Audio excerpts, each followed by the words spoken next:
All right, welcome to the MLM Breakthrough Bootcamp. I'm Christy Ivkovich, and we are about to get this Breakthrough Bootcamp launched. A lot of you had messaged me saying, Christy, can we, at least get some stuff from Bootcamp? Can you send me old recordings? I want to get started because we were supposed to start this next week, right? Next week was supposed to be our week one. So I'm hearing you, I'm listening. So no, I don't want to send you old recordings because we have a new Facebook area, new members area, and if I send you old recordings and it tells you, hey, go over to this section to grab, this PDF, it doesn't jive, right? So we're just going to go ahead and get launched. We're going to have a short training today because this is just going to be just an introduction. We're going to do a tiny bit of review from the last video, a little bit of introduction on what we're going to cover, and how to start getting into the right mindset. I do want to give a shout out to Julie and thank her so very much because we had a couple of files we were looking for from the previous boot camp that I don't know what the heck happened to them. I thought they were in my Google Docs. And she has everything saved. So thank you so much, Julie, because now that saves us a little bit of time. We don't have to recreate some of that stuff. So appreciate that. So I just want to do a little bit of review from the last video. Okay. Our goal, my personal goal, all right, for you is that this program becomes the absolute game changer for your business. Okay. And it's not a fancy boot camp. I'm not showing you flashy stuff. It's not about like what you can do on social media or what you can do, over here, over there, over there. All types of marketing works, right? It's about how much of it you're doing, what you're doing, the posture that you have when you're doing it. Are you looking to attract the right people into your business, right? Are you chasing after everything that fogs up a mirror, right? Do you constantly talk about your business? If you're doing that, it sounds like that's what you should be doing, but if you're doing that, it's probably not a good idea. People get sick of hearing about it. Is that all you blast on your social media? Is that all you do when you go to the family reunion, right? So we're going to talk about a lot of that stuff, but what I really want to make sure you get the most out of is how to treat your network marketing, your MLM, your affiliate, your direct sales, whatever you call it, right? With what you do. We have thousands of people and hundreds of different businesses. How to treat it like a real business.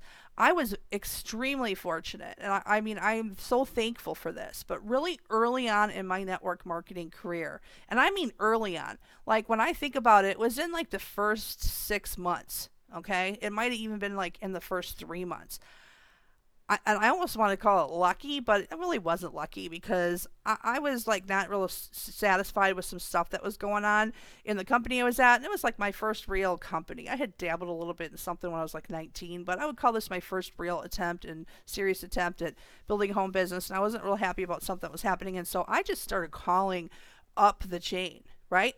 You guys know, if you know me, I don't like the words upline and downline. I don't want to be up or down from anybody, but that was what I was doing. I was calling up the chain through the team leadership to try to get some honest answers about something that was going on, right? So I call up, and I get the runaround. I call up to the next person, I get the runaround. I finally get a hold of somebody, and it was like so refreshing because he told me stuff that maybe I didn't really want to hear, right? Not about me, but like some things that he wasn't happy with as well. Instead of giving me the fluff and, trying to make sure that I was super happy and just kind of, blanketed over the issues that were going on.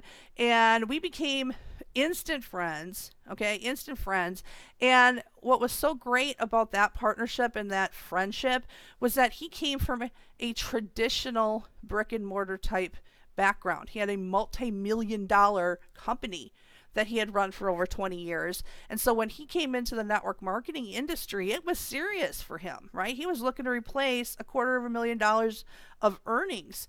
It wasn't like, oh, you can make an extra $5,000 a month. No, he's like, I had to get to 20,000 plus a month and I need to get there quickly, but he came from a background of traditional business, and so he treated network marketing very different than all the other people I was used to dealing with. There was no hype, right? There was no phony baloney. Excitement? Yes, excitement, of course. But when there was an issue, we were honest about the issues. We communicated with our team. We knew our numbers. We knew our numbers inside and out. We knew exactly how many emails needed to go out to have so many people, come in through the prospect funnel, how many people were becoming members from that, how many people would upgrade to other products. We knew, if we had so many enrollments, how many of them over, an average would become a team leader. We knew our numbers, and that's because he treated his business, network marketing business, like a real business treats it, like a Walmart treats a business. Or my dad, he owned a frame shop and an art gallery. He knew his numbers inside and out. He had his database. He knew exactly what he needed to do, sell, what was selling, what wasn't selling, colors, frame colors, matte colors, prints, all of that. And we get into the network marketing arena, and all of a sudden, all that's thrown out the window, right? Well, I'll tell you who it's not thrown out the window by. That's your very top leaders. I promise you that they are treating their business like a real business, and you need to be treating your business like a real business too. So one of my goals is that this is going to be an absolute game changer for you. Okay. So it doesn't matter which way you're marketing. We're going to give you some things that you can do to go out and market your business.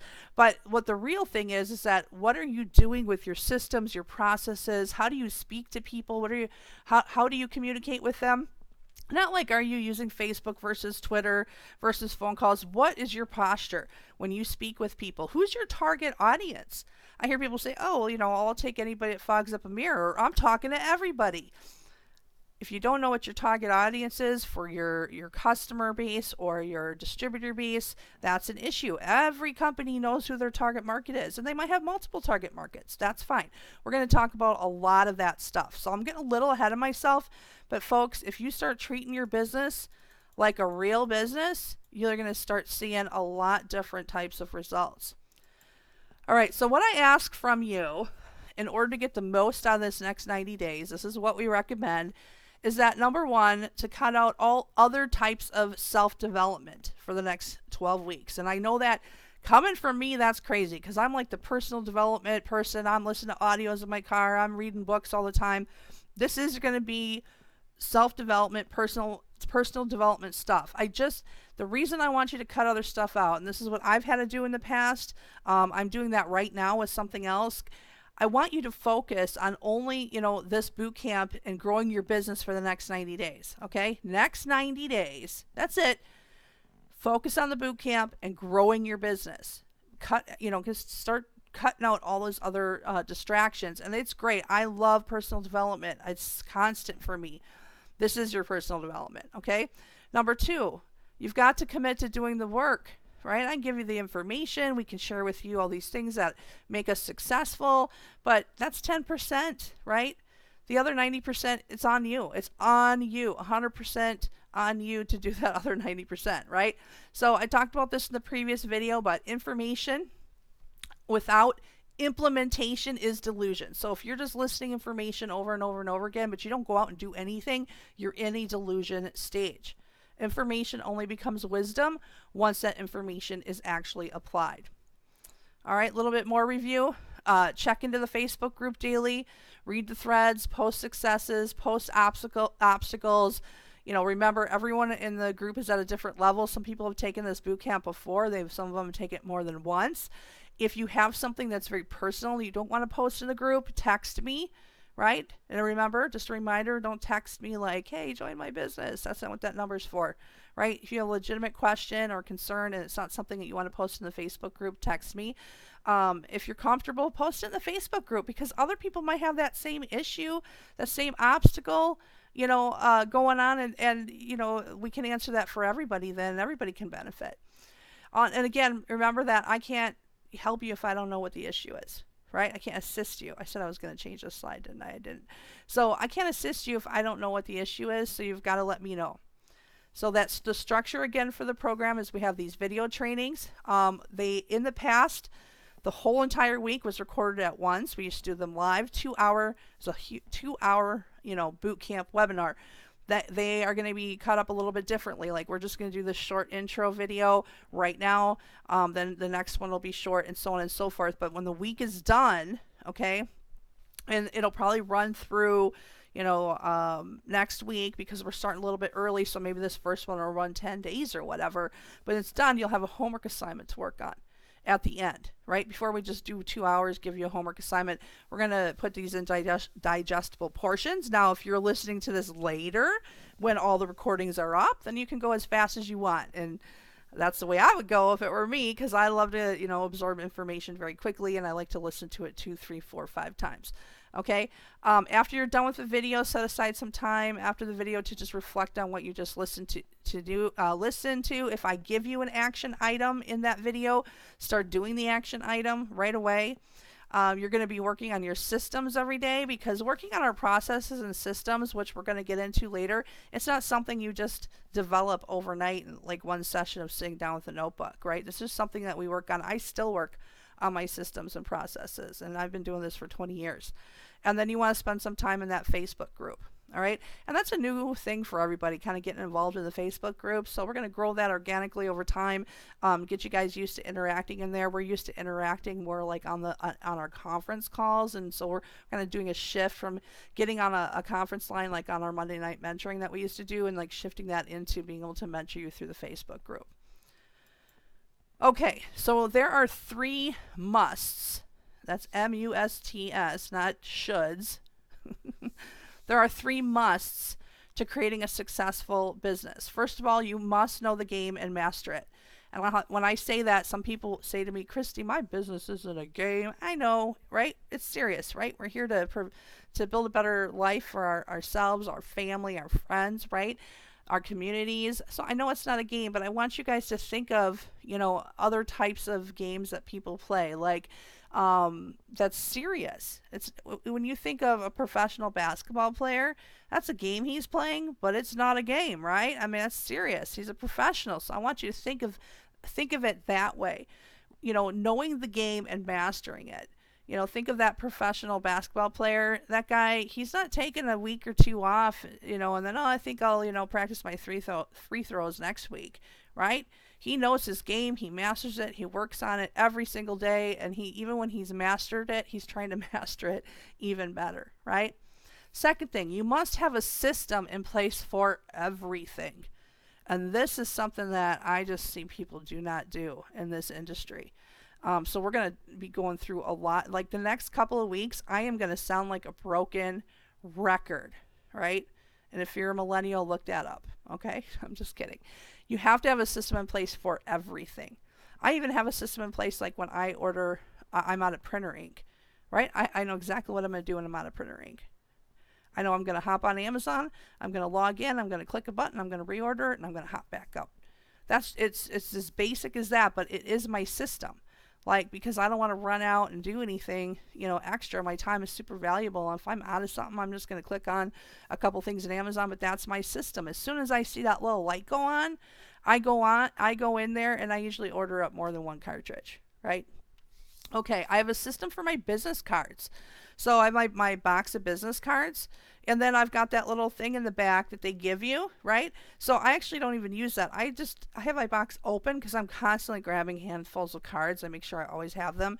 And then I take one of the cards and I stick it upright, and I know when I get to that card, I got to go on and order some more cards. Why? Because I don't want to run out of cards, right? If you don't have a system, that's a system. That's the system, okay? That's as simple as that. But you should have a system in place for everything. And here's something that kind of trips people up in network marketing. You have to wear 3 hats, okay? There's you, the sponsor, all right? And if you're, in something that's not MLM, maybe you're more affiliate sales or direct sales, you're the salesperson, right? And a lot of times we think that, we're being the entrepreneur when we're being the sponsor, but we're not. Sponsoring activities are, doing the marketing, doing the advertising, putting people into the business, talking to people, doing the webinars, doing the social media. That's sponsoring activities. And again, people think, well, I'm an entrepreneur because I'm doing all this stuff. That's not the entrepreneurial part of it. That's the sponsoring part of it. That's the sales part of it. That's the marketing part of it. So you have to wear that as a sponsor, but the entrepreneur, that's a whole different thing. Right? The entrepreneur is the person that he's tracking everything, right? He's got the processes for everything. He's got systems for everything, or she, right? We're not discriminatory here, obviously. the entrepreneur knows their numbers. Sam Walton, let's talk about Sam Walton, right? He had a system and still does at Walmart for everything. They know if it's orange Gatorade going out the door or purple Gatorade going out the door. And when it gets to a certain level, they're supposed to reorder it. I say that because maybe their processes aren't perfect, right? Because we all went to the store and then they're out of stuff because their process broke down, right? Their system broke down, didn't get their stuff in fast enough. But someone like Sam Walton, he has systems and processes for every little single thing, all the way up to how the greeter, where they have to stand up front, what they have to do, to the managers, to the how they bring the trucks in when they come to the warehouse. Systems and processes for everything. That's what the entrepreneur is doing, and most of us skip that part. We also skip the consumer part. Right? We're all consumers. You have to put on a consumer hat when it comes to your business. So you're putting on that sponsor hat, you're putting on the entrepreneur hat, and then you also are putting on the hat of a consumer. From the consumer's viewpoint, right? Why should they buy your products and services? So this is the first thing. Why should they buy your products and services? And or what should they enroll in your business? And I hear people say, well, they should enroll in my business and start doing my business because it'll give them time freedom and money. Yes, that is true. But that's not very unique because there are there's actually like 2,000 network marketing companies out there, and a good huge portion of them are good, solid companies with quality products, quality services, and the same time freedom and opportunity to make money exists with them. What makes you so special? Right? So we have to be a little bit more in depth, right? So why should somebody want to join your business? And what are the unique things about why they should want to buy your product? Why do they want to buy it from you? Right? You're not the only distributor in town. You're not the only independent business owner in town. What makes you unique? What makes your team unique? Put the consumer hat on and look at it from their standpoint when you're doing things like your marketing. The other thing that you have to do, and I'm not going to go into great depth in this because we're going to do this in a training module, but I want you to start thinking about it right now, just thinking about it. Who is your target audience for your products? And who's your target audience for your business? And don't tell me everybody I talk to. Right? Don't tell me everybody I talk to, because that's not true. That's not true. Everybody you talk to is not a right fit for your products and services, and everybody you talk to is not a right fit for the business opportunity. Okay? So do this, and this is just going to be a really basic activity that you can start working on now, but we're going to have an in-depth module about it. I want you to write down, get a piece of paper out. On one side, I want you to write down your products and services, and the other side, I want you to write down IBO, distributor, whatever, independent affiliate, whatever you call that in your company. And I want you to write down who the ideal customer is for you, right? Who would want your products and services, and then also who's the ideal customer for you. All right. So actually, I want you to kind of write a square. So on one side, you've got your products and services. Who's the ideal customer for your products and services? All right. Then under that, I want you to write who you wouldn't want as a customer. Like a whiny customer. You want a whiny customer? No. I want you to write down some things that you don't personally want, as far as attributes as for customers, and also who wouldn't be attracted to your products and services, right? And then on the other side, it might be very different things. Like, who do you want for leadership in your team? Who do you think would make a good person? And it's not about their character, if they're a good person, if they're kind. I mean, what qualities are you looking for? Fun, driven, right? Maybe they already do sales and marketing for a living or something similar, right? What kind of things are you looking for? Just think of who would be the most ideal candidate, right? Somebody who's ready to do business right now. Money's not an issue, right? Start putting together a list so that you can start figuring out who your target market is for these areas. Now, any company out there has a target market or multiple target markets. If I work for Pampers, right, and my target market is women with children, between the ages, obviously, of 0 to 36 months old, and the dad wants to come pick up diapers. Does that mean I don't sell to the dad, or the grandma wants to pick up diapers? No, but my target audience is probably still mostly the mother, right? When I'm doing commercials or ads or marketing, I'm marketing to the mom in most cases, right? Not to the grandma, not to the aunt, not to the babysitter, right? Not to the uncle. We're usually marketing to the mom, or maybe, to the parents. Okay. So that doesn't mean that if, the dad walks in to Walmart and says, I got to pick up Pampers, they're going to say, no, that's not my target, audience. You can't buy Pampers. That's not what it means. It means who is the most likely candidate for your business and for your products, and your marketing should be targeted at those people. And if other people become interested and they, exude some of those qualities, that's fine. You enroll them too. But where is the most of your marketing going into? Your target audience. So we're going to do a whole training on that, but I just want you to put your hat on as the consumer, right? As the consumer. And then I want you to also write down who you don't want. What are these qualities you do not want, right, in people who join your business, right? So you got things for customers, things for distributors, and they might be very different. Okay, so I just talked about this, and we're going to go into depth in all these areas, but you have to know the game, because you start with activities. We call them IPAs, all right? IPAs, income producing activities. And a lot of times people are doing activities that are necessary in the business, but they're not the income producing activities. Most of your income producing activities have to do with you speaking to somebody, right? It's not your posts. It's not like what you're doing on your blog. It's not your social media. They're important, essential activities that you have to do in order to do the income producing activities, but you have to be doing certain activities to start filling the funnel, right?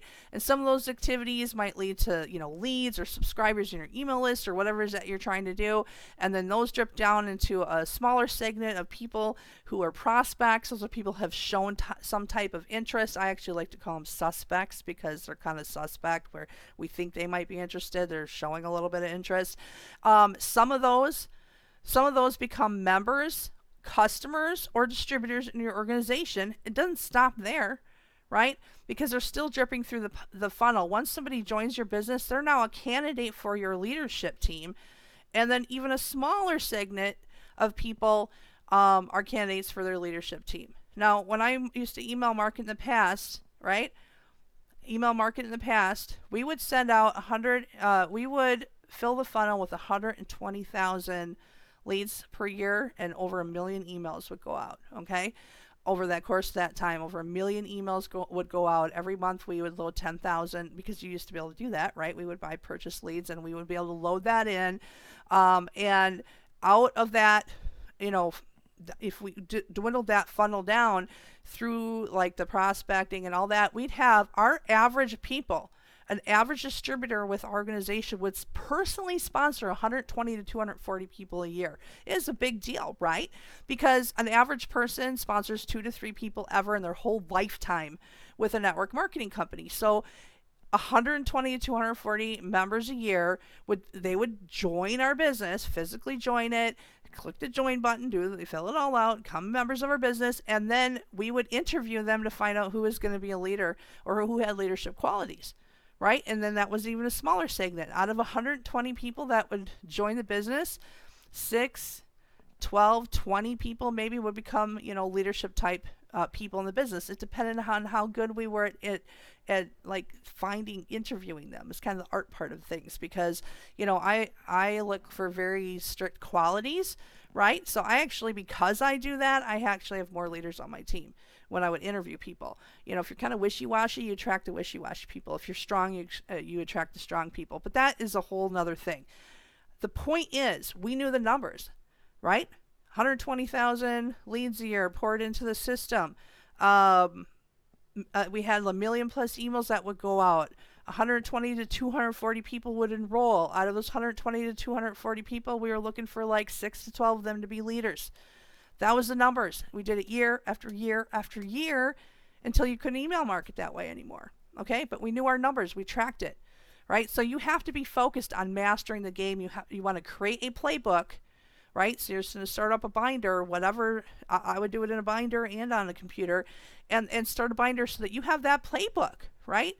Build out the systems and the processes. So I'll talk about what's the difference between a system and a process in a minute. And then you've got to track everything, guys. It only takes like 10 minutes at the end of your day to write down your numbers. That's it. And most people don't do it, right? This simple little thing that's going to make like this huge difference in their business. So in the 90-day program, we are going to teach you how to create systems, the AKA your business playbook, because the systems, manage us along with our people. We have to manage those systems that manage us. So the systems kind of manage us, and then we have to manage those systems. They create the right habits, they duplicate success, and they allow scalability in our businesses. We got to be able to scale up. If you want to get to an organization of 2,000 people, you can be working with each one of those guys one-on-one and those gals one-on-one. You have got to be able to scale your business. So without systems, you can never really create a successful business long term. So when you see your top earner in your company making 6 figures a month, 7 figures a year, whatever, multiple 7 figures a year, they have systems in place. I guarantee you they know their numbers. Okay? They don't talk about it all the time because it's kind of the boring stuff. But you know what? The boring stuff is the fundamentals. Like in football, the fundamentals, the stuff those guys are practicing day in and day out, that's what wins them the football game. The boring stuff that you repetitively have to do. Okay, so the 4 things that create the successful business, the processes. So the processes are like the steps you take, right? So let's say you have a new member enroll in your business. Maybe the first thing you do is you add them to your address book.